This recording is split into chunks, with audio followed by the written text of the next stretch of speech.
बता रहे हैं।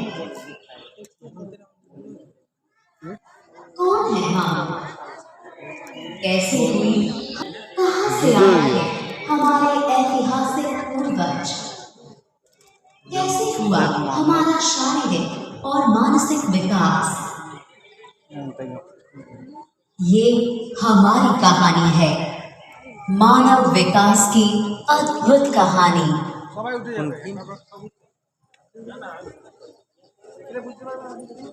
जो आप अपने सामने देखेंगे वो धरती पर ह्यूमन एवोल्यूशन की कहानी के प्रमुख प्रसंगों का कलात्मक चित्रण है। कृपया 6 लाख वर्षों की अवधि में घटित हुए प्रसंगों को देखने के लिए चारों तरफ घूमें।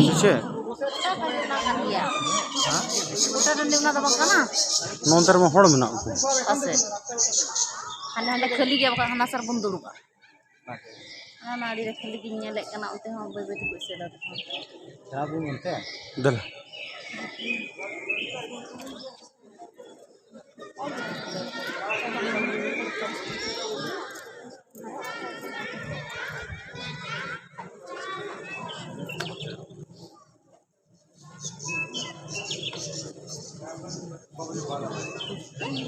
घंटा लगवा बगन भी है तो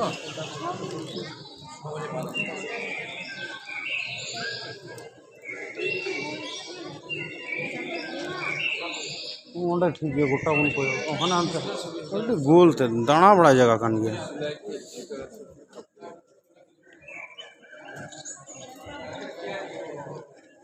अपने बारे में सवाल करते हैं। इनका नहीं लगना गोटा यही हमें अद्वितीय बनाता है।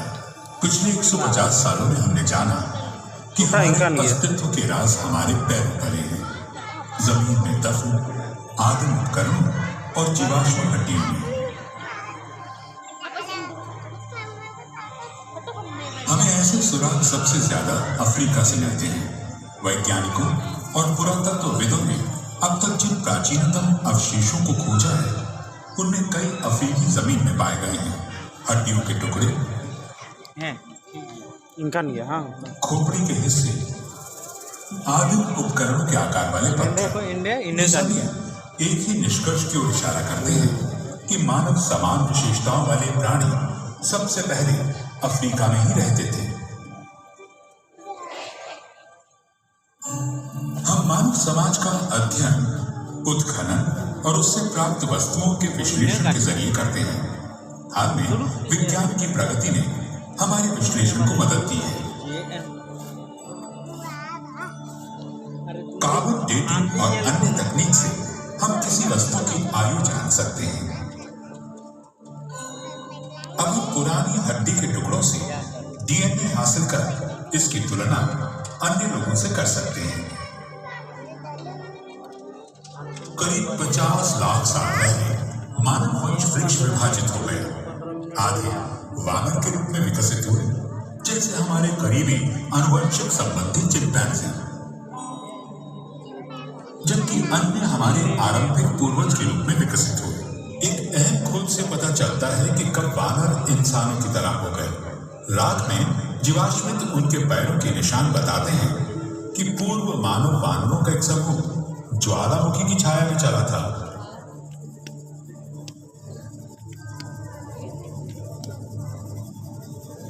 वो भी 2 पैरों पर। हम इन्हें ऑस्ट्रेलोपिथेकस या दक्षिणी बंदर कहते हैं। हम नहीं जानते कि ये 2 पैरों पे कैसे चलने लगे। कुछ वैज्ञानिकों का मानना है कि उन्होंने सीधा उड़ना तब सीखा जब जलवायु बदलने लगी और खुले मैदानों ने जंगलों की जगह ली। कारण चाहे जो हो, 4 पैरों की तुलना में 2 पैरों पर खड़े होने के कई फायदे थे।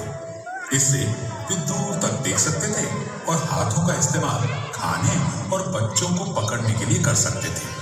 इस परिवर्तन में लाखों साल लग गए और कई प्रजातियां अधिक स्थिर होकर चलने लगी। इस प्रक्रिया में उंगली से पकड़ने की क्षमता खत्म हो गई। उनके निचले अंग पैर बन गए और ऊपरी अंग हाथ। उनके दिमागों के आकार और जटिलता बढ़ने लगे। वे बंदरों की क्षमता से परे जाकर सोचने लगे। शायद किसी आदि मानव ने यूं ही पत्थर से फली को मारा होगा और वो टूट गया। और जितनी बार उन्होंने ऐसा किया, उनकी याददाश्त बढ़ती गई।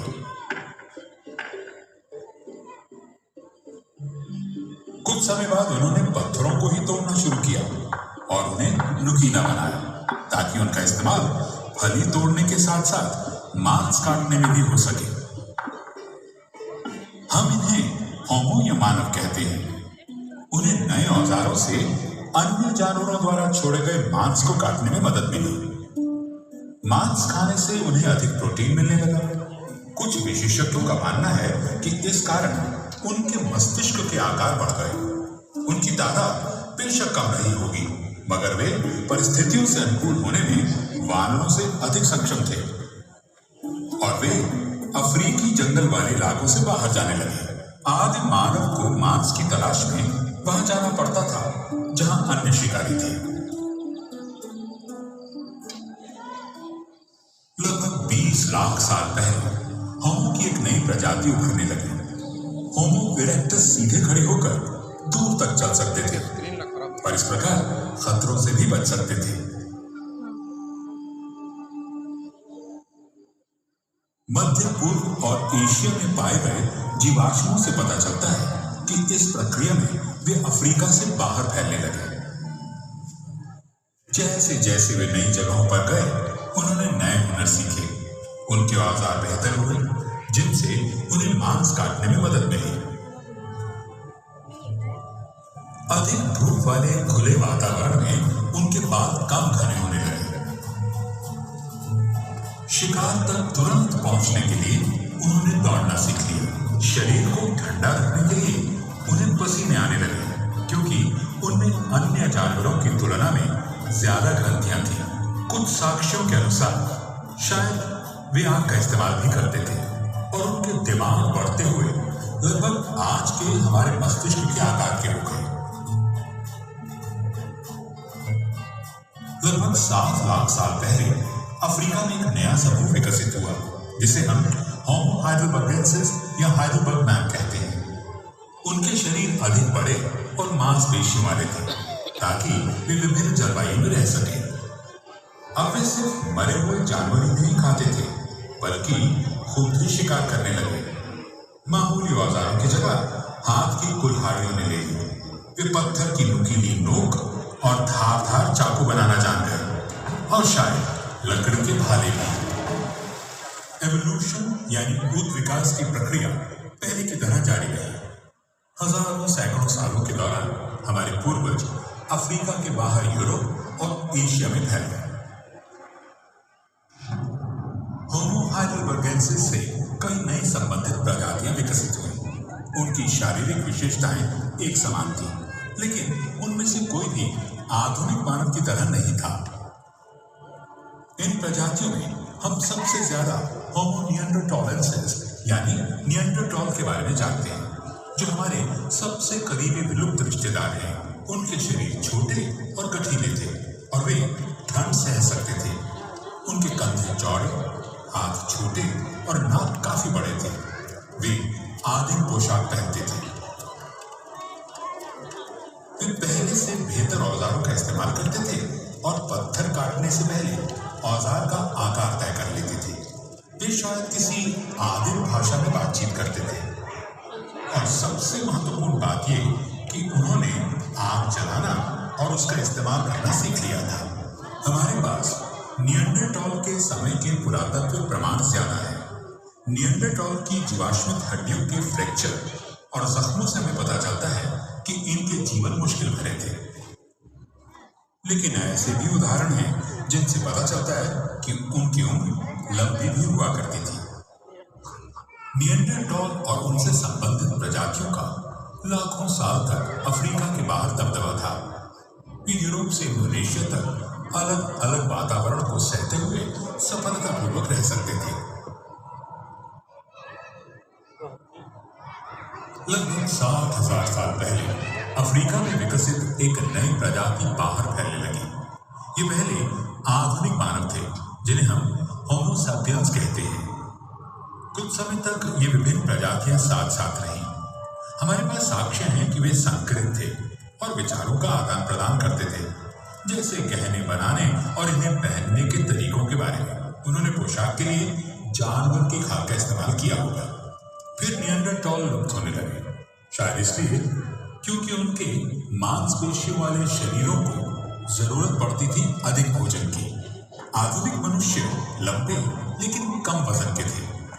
उनके बच्चे देर से व्यस्त होते थे, इससे उन्हें विकसित होने और सीखने के लिए ज्यादा समय मिलता था। उनमें चिंतन की क्षमता आ गई थी। वे निएंडरथॉल की तुलना में बेहतर तरीके से शिकार और भोजन इकट्ठा कर सकते थे। उन्होंने हैंडल युक्त औजार, बेहतर भाले, छेद वाली सुई, हाथों और गहने बनाए। वे ठंडे मौसम में अनुकूल कपड़े पहनने लगे और पहली बार जूते का इस्तेमाल भी किया। उन्होंने प्रजनन के प्रतीक में महिलाओं की मूर्तियों की नक्काशी की, गुफाओं में चित्र बनाए और हाथी के दांतों या चिड़ियों की हड्डियों से बांसुरी बनाई। उन्होंने आग का अधिकतम प्रयोग और नियंत्रण करना सीखा। आदिम चूहों के पुरातात्विक खोजों से हमें पता चलता है कि वे पारिवारिक समूहों में रहते थे। आग हर समय मौजूद रहती थी, उन्हें उससे गर्मी और रोशनी मिलती थी और जंगली जानवरों से बचाव भी होता था। उन्होंने ऐसी स्थितियां बनाई ताकि वे अपनी दुनिया के बारे में ज्यादा जान सकें। जीवन के बाद क्या होता है, ये होमो सैपियंस के लिए एक बड़ा सवाल था। 1 लाख साल पहले मध्य पूर्व में साफ सफाई के लिए मरे हुए लोगों को दफनाया जाता था।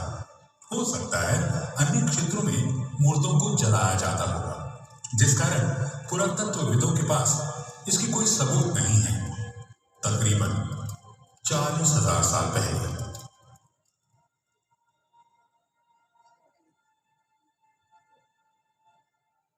होमो सैपियंस ने इस प्रक्रिया में कुछ रस्मों को शामिल किया, मसलन शवों को सजाना और कब्र में प्रतीकात्मक वस्तुओं को रखना। लगभग 10,000 साल पहले मानव इतिहास में एक नया अध्याय खुला। कृषि और पालतू जानवरों के साथ बसा हुआ मानव समुदाय। इस समय से हमें मिट्टी के बर्तनों के सबूत मिले हैं जो खाना पकाने और उसे रखने के लिए इस्तेमाल होते थे।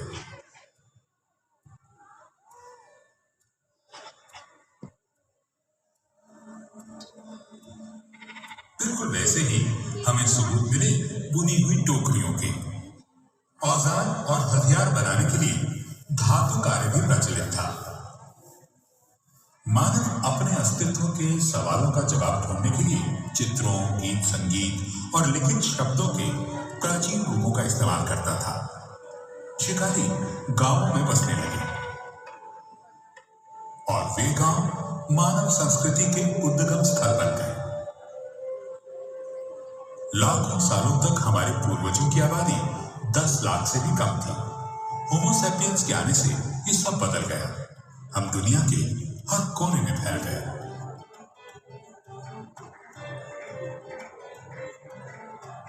जैसे जैसे मानव आबादी बढ़ती और फैलती गई, स्थानीय समूह विकसित हुए और जैविक विविधता बढ़ी।